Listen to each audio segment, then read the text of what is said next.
ஆலங்குளத்தில் உள்ளம் தேடி இல்லம் நாடி கேப்டன் ரத யாத்திரை. தேமுதிக மாநில செயலாளர் பிரேமலதா விஜயகாந்த், மாநில இளைஞரணி செயலாளர் விஜய பிரபாகரன் ஆகியோர் பங்கேற்பு. சாலை ஓரம் கட் அவுட் அகற்றச் சொன்ன காவல்துறையை சுட்டிக்காட்டி பேசிய தேமுதிக மாநில செயலாளர் பிரேமலதா. தென்காசி மாவட்டம் ஆலங்குளத்தில் தேமுதிக சார்பில் உள்ளம் தேடி இல்லம் நாடி கேப்டன் ரத யாத்திரை நிகழ்ச்சி நடைபெற்றது. இந்த ரத யாத்திரை நிகழ்ச்சியில் தேமுதிக மாநில செயலாளர் பிரேமலதா விஜயகாந்த் மற்றும் மாநில இளைஞரணி செயலாளர் விஜய பிரபாகரன் ஆகியோர் பிரச்சார வாகனத்தில் இருந்தவாறு கலந்து கொண்டனர்.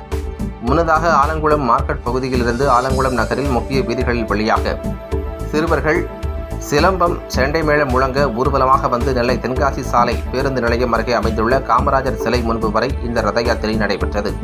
முன்னதாக ஆலங்குளம் பேருந்து நிலையம் அருகே நடன நிகழ்ச்சிக்கு ஏற்பாடு செய்யப்பட்டிருந்தது. இந்த ரத யாத்திரையில் தேமுதிக மாநில செயலாளர் பேசுகையில், ஆலங்குளத்தில் மருத்துவமனை தரம் இல்லாமல் இருப்பதாகவும் போதுமான மருத்துவர்கள், செவிலியர்கள் பற்றாக்குறையினால் இப்பகுதி மக்கள் கடுமையாக அவதியடைந்து வருவதாகவும், உடனடியாக இதனை அரசு கவனத்தில் கொண்டு கூடுதல் பணியாளர்களையும் மருத்துவர்கள் நியமனம் செய்து தரம் உயர்த்த வேண்டும் என கேட்டுக்கொண்டார். 4 வழிச்சாலையில் சரியான முறையில் நடைமுறைப்படுத்தப்படவில்லை எனவும், கனிம வளங்களை அண்டை மாநிலமான கேரளாவுக்கு கடத்தி வருவதாகவும், அதை தடுத்து நிறுத்த நடவடிக்கை எடுக்க வேண்டும் எனவும், வீடு சுற்றும் தொழிலாளர்களின் நலம் காக்கும் விதமாக தனியாக மருத்துவ வசதி செய்து தர நடவடிக்கை எடுத்து தரவும் என பல கோரிக்கைகளை அரசின் கவனத்திற்கு கொண்டு செல்லப்படும் என கூறினார். தேமுதிக மாநில செயலாளர் பிரேமலதா சட்டசபையில் நடந்து வருவது போல் சாலை ஓரம் வைக்கப்பட்ட கட் அவுட்டை அகற்றும்படி தெரிவித்த காவல்துறையினர் பெயரை சுட்டிக்காட்டி பேசினார்.